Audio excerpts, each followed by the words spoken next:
अस्सलाम वालेकुम। कैसे हैं आप सब? उम्मीद है कि मानसियत की बेहतरीन हालत में होंगे।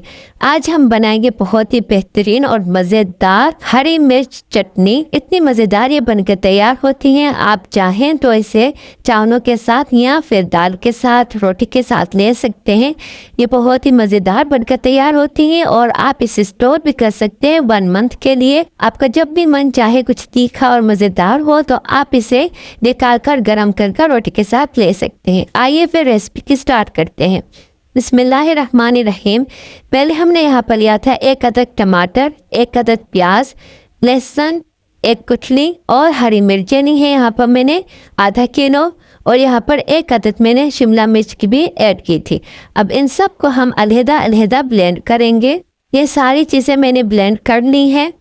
अब बारी आती है इन्हें कुक करने की। तो यहाँ पर पहले हम लेंगे ऑयल 1/3 कप। उसमें हम डालेंगे जो भी चीज़ें हमने ब्लेंड की थी वो डाल देंगे। पहले हम डालेंगे टमाटर, लहसुन, प्याज और जाएगा इसमें हरी मिर्च। इसे अच्छे से मिक्स करके इसे कुक होने के लिए रख देंगे। इसमें हम पानी ऐड नहीं करेंगे। तकरीबन इसे कुक करना होगा 5 से 10 मिनट। उसके बाद आप देख सकते हैं अब हम इसमें ऐड करेंगे हल्दी 1 टीस्पून, नमक 1 टीस्पून, अजीनोमोटो 1 टीस्पून। अगर आपके पास हो तो आप ऐड करें, वरना आप इसे स्किप भी कर सकते हैं।